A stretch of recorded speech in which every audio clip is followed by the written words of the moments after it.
போன வீடியோவில் சொன்ன மாதிரி மலேசியாவுக்கு நீங்கள் ஃப்ரீ விசாவில், அதாவது டிசம்பர் 2024 வரைக்கும் உங்களுக்கு ஃப்ரீ விசா வந்து அலோகேட் பண்ணியிருக்காங்க. ஸோ இந்த விசாவில் நீங்கள் டூரிஸ்ட்டாக ட்ராவல் பண்ணுறதுக்கு வரதா இருந்தால் மட்டுமே இந்த வீடியோவை பாருங்கள்.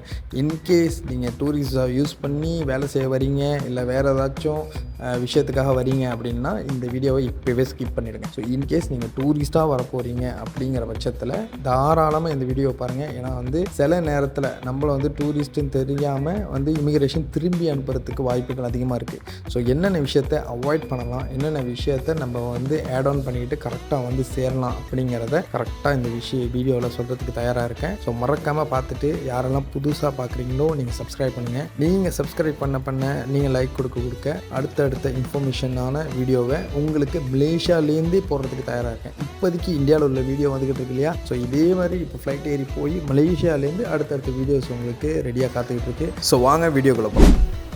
ஃபர்ஸ்ட் ஒரு நாட்டை சுற்றி பார்க்க போகிறோன்னா நம்மளுக்கு பேசிக்காக 3 விஷயம் தெரிஞ்சிருக்கணும். நம்பர் 1, நம்ம சுற்றி பார்க்க போகிற அந்த ஃபேமஸான இடங்கள். இப்போலாம் மோஸ்ட்லி கூகுளில் போட்டாலே வந்துடும், இல்லை யூடியூப்பில் நிறைய vlogs இருக்குது. ஸோ அதை பார்த்துட்டே நம்ம வந்து லிஸ்ட் டவுன் பண்ணிடலாம். நம்பர் 2, நம்ம ஸ்டே பண்ண போகிற இடம். ஸோ இன்கேஸ் உங்களுக்கு ரிலேட்டிவ்ஸ் இருந்தாங்கன்னா நீங்கள் எந்த இடத்துலேருந்து ஸ்டே பண்ணி போய் சுற்றி பார்க்க போகிறீங்க. அப்படி இல்லைனா எந்த இடத்துல ஹோட்டல் போட்டுட்டு ஸோ அந்த ஏரியாவிலேருந்து நீங்கள் சுற்றி பார்க்க போகிறீங்க. மேபி ஒரு இடத்துல ஒரு நாள் ஸ்டே பண்ணிவிட்டு அடுத்த நாள் வேறு இடத்துக்கு போகிறீங்களா, இல்லை ஒரே இடத்துல இருந்து எல்லா இடத்துக்கும் சுற்றி பார்க்க போகிறீங்களா. ஸோ இதை வந்து நம்ம ஃபிக்ஸ் பண்ணிக்கிறணும். 3வது, நம்ம ட்ரிப்புக்கு தேவைப்படுற பணம். ஸோ இன்கேஸ் நீங்கள் வந்து சோலோவாக ட்ரிப் பண்ணாலும் சரி, ஃபேமிலியோட ட்ரிப் பண்ணாலும் சரி, ஒரு ஆளுக்கு எவ்வளோ பணம் கொண்டு வரீங்க அப்படிங்கிறத இமிக்ரேஷனில் கண்டிப்பாக வந்து பார்ப்பாங்க. ஷோ மணி வந்து சில நேரத்தில் சில பேருக்கு கேட்பாங்க, சில பேருக்கு கேட்க மாட்டாங்க. அது வந்து பொறுத்து இருக்குது. ஏன்னா வந்து இந்த இடம் தான் வந்து முக்கியமான விஷயம். நீங்கள் ஒரு நாட்டுக்கு சுற்றி பார்க்க போகிறீங்க, அந்த இடத்துல வந்து நீங்கள் போதுமான பணம் இருந்தால் மட்டும்தான் அவங்க வந்து உங்களை ஒரு டூரிஸ்ட்டாக ஏற்றுக்கிட்டு உள்ளே அலோவ் பண்ணுவாங்க. இன்கேஸ் உங்ககிட்ட பணம் இல்லைன்னா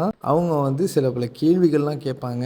ஸோ அதுக்கு வந்து நீங்கள் தயாராக இருக்கணும். ஓகே, மலேசியாவுக்கு சுற்றி பார்க்குறது முடிவாச்சு. ஸோ நம்ம ஃபஸ்ட்டு என்ன ஸ்டெப் எடுக்க போகிறோம்னா டிக்கெட் போடுறது. ஸோ டிக்கெட் போடுறதுக்கு நீங்கள் வந்து ஸ்ட்ரைட்டாக போயிட்டு ஃப்ளைட்ஸ்ன்னு தட்டி கூகுளில் சர்ச் பண்ணலாம். அப்படியும் இல்லையா, ஸ்கை ஸ்கேனர் அப்படிங்கிற ஆப்ஸை வந்து நீங்கள் டவுன்லோட் பண்ணிக்கோங்க. இல்லைனா வந்து நேரடியாக ஸ்கை ஸ்கேனர் அப்படின்னு தட்டிட்டு உள்ளுக்கு போயிட்டு நீங்கள் சர்ச் பண்ணிங்கன்னா உங்களுக்கு தி பெஸ்ட் ரேட்டில் இருக்கிற ஃப்ளைட்ஸை வந்து அழகாக ஃபில்டர் பண்ணி கொடுத்துரும். ஸோ நம்ம வந்து போகிறது டூரிஸ்ட்டுக்கு. ஸோ சில பேர் வந்து எனக்கு வந்து ரொம்ப போஷான ஒரு ஃப்ளைட்டாக இருந்தால் பிடிக்கும் அப்படின்ட்டு சொல்லுவாங்க. ஸோ அதுக்கு தகுந்த மாதிரி நீங்கள் கஸ்டமைஸ் பண்ணிக்கிட்டிங்கன்னா உங்களுக்கு தகுந்த மாதிரி அது வந்து ஃப்ளைட் தேடி கொடுத்துரும். ஸோ மெயினாக பார்த்தீங்கன்னா சில பேர் வந்து எனக்கு வந்து பட்ஜெட்டில் தான் வேணும் அப்படிம்பாங்க. ஸோ அவங்களுக்குலாம் மெயினாக ஏர் Asia is very very convenient. So நீங்கள் ஏர் ஏஷியாவை தாராளமாக நம்பி போகலாம். அண்ட் ஆல்சோ உங்களுக்கு வந்து before the luggage and after the luggage வந்து ப்ரைஸ் டிஃப்ரென்ஸ் ஆகும். அதை நல்லா மைனூட்டாக யோசிச்சிக்கிங்க. அண்ட் வந்து அந்த ஃப்ளைட் புக்கிங்க்கு கண்டிப்பாக நீங்கள் வந்து நேரம் ஒதுக்கி தான் ஆகணும். ஸோ இன்கேஸ் நீங்கள் ஒரு ஆள் போகிறீங்களா, இல்லை எத்தனை பேர் போகிறீங்க அப்படின்னு பார்த்துங்க. ரவுண்ட் ட்ரிப் போட போகிறீங்களா, ஒன் வே போட போகிறீங்களா அதையும் பார்த்துங்க. ஏன்னா ஒன் வே சில நேரத்தில் இன்னும் சீப்பாக இருக்கும் ரவுண்ட் ட்ரிப்பை விட.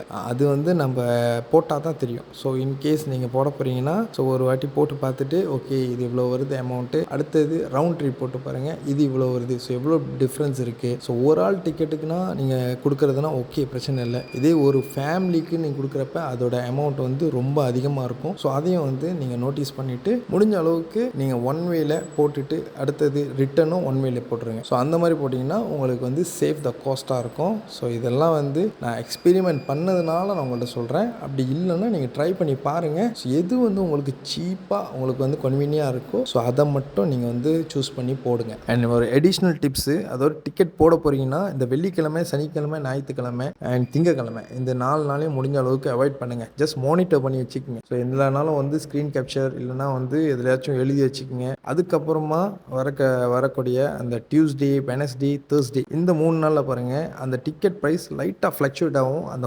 டோட்டல் என்டையர் ப்ரைஸுமே அப்படியே மாறும். ஸோ அதனால் வந்து நீங்கள் வந்து அவசரப்பட்டு இந்த வீக்கெண்ட்ஸில் மட்டும் போடாதீங்க, வீக் மிடில் பண்ணுங்கள். ஓகே, ஸோ இது வந்து ஒரு சின்ன டிப்ஸு. ஸோ இது வந்து base on the experience. Okay, முடிஞ்சால் நீங்கள் ட்ரை பண்ணி பாருங்கள். கண்டிப்பாக நீங்கள் வந்து அதோட டிஃப்ரென்ஸை நீங்கள் பார்ப்பீங்க. அண்ட் ஃப்ளைட் புக் பண்ணுறப்பயே லக்கேஜும் போட்டுருங்க.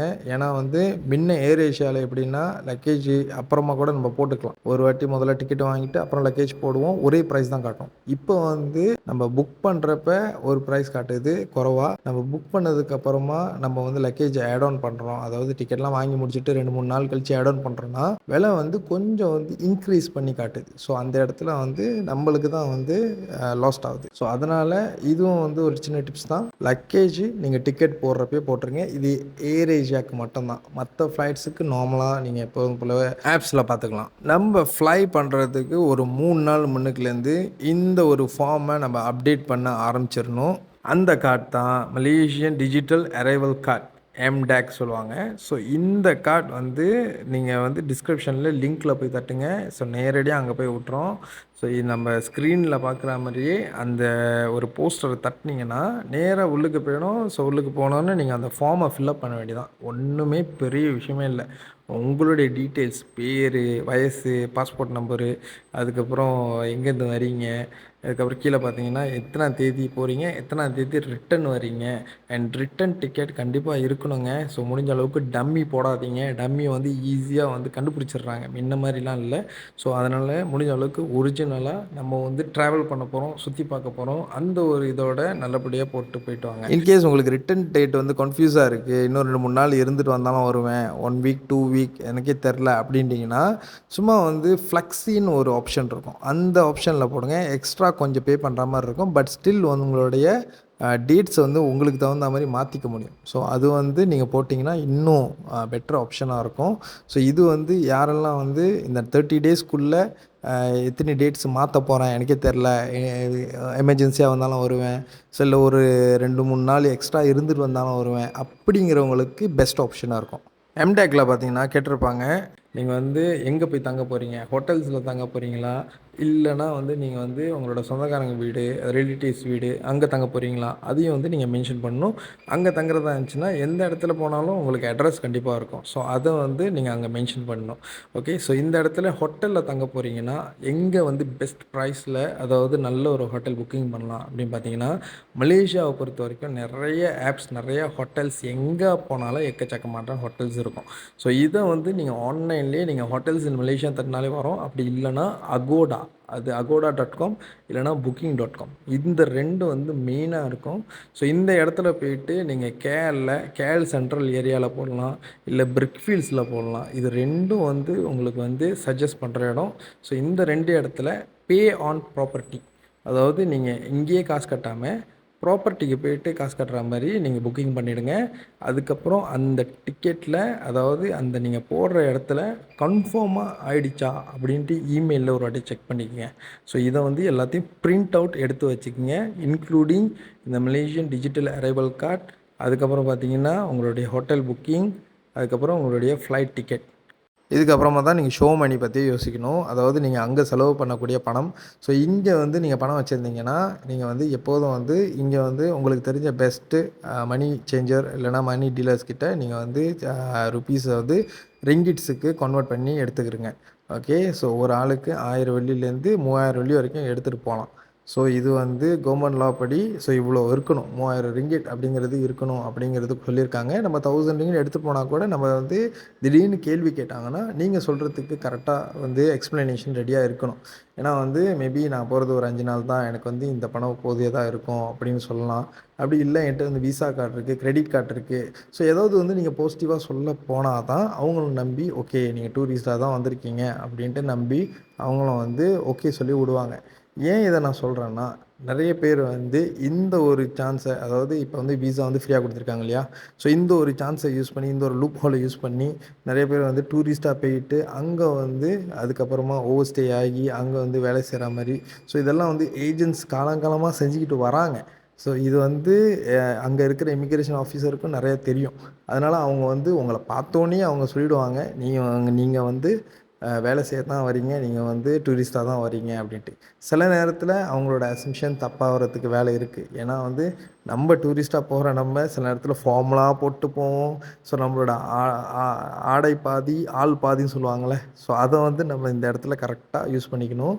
ஸோ முடிஞ்ச அளவுக்கு நார்மலாக கேஷுவலாக எப்போதும் போகிற மாதிரி போட்டுட்டு, ஸோ என்ன வந்து அவங்க கேட்குறாங்க அப்படிங்கிறத உள்வாங்கி கேட்டுட்டு, ஏன்னா பேசிக் இங்கிலீஷில் தான் கேட்பாங்க. சிம்பிளாக என்ன கேட்க போகிறாங்க, நீங்கள் வந்து எங்கே போகிறீங்க, பர்பஸ் ஆஃப் விசிட். ஸோ நீங்கள் தாராளமாக டூரிஸ்ட்டு அப்படின்னு சொல்லலாம். ஸோ நீங்கள் வந்து போய் தங்குறதுக்கு இடம் இருக்கா, உங்ககிட்ட பேப்பர்ஸ் இருக்கும் ஆல்ரெடி பிரிண்ட் பண்ணது. ஸோ எல்லாத்தையும் எடுத்து காட்டுங்க. ஸோ இங்கே தான் தங்க போகிறேன் அப்படின்ட்டு. ஸோ ரிட்டன் டிக்கெட்டு கேட்டாங்கன்னா அதையும் நீங்கள் கொடுக்கலாம். ரிட்டன் டிக்கெட் கேட்கலையா, அப்போ கொடுக்க வேணாம். ஸோ அதை தாண்டி என்ன கேட்க போகிறாங்க, ஷோ மணி இருக்கா, காசு இருக்கா, ஏன்னா இங்கே வந்து செலவு பண்ணுறதுக்கு நிறைய காசு வரமே. அப்போ இவ்வளோ இருக்குது, அது பத்தலைன்னா நான் கண்டிப்பாக நான் கேட்டு வாங்கிப்பேன். அப்படி இல்லைன்னா என்கிட்ட விசா கார்டு இருக்குது, கிரெடிட் கார்டு இருக்குது. ஏதாவது நீங்கள் பாசிட்டிவாக சொன்னால் தான் உங்களுக்கு தெரிஞ்ச இங்கிலீஷில் நீங்கள் கண்டிப்பாக வந்து கன்வே பண்ணலாம். ஒன்றும் பயப்படாதீங்க. கிளியராக நீங்கள் பேசுனீங்கன்னா அவங்க ஈஸியாக விட்டுருவாங்க.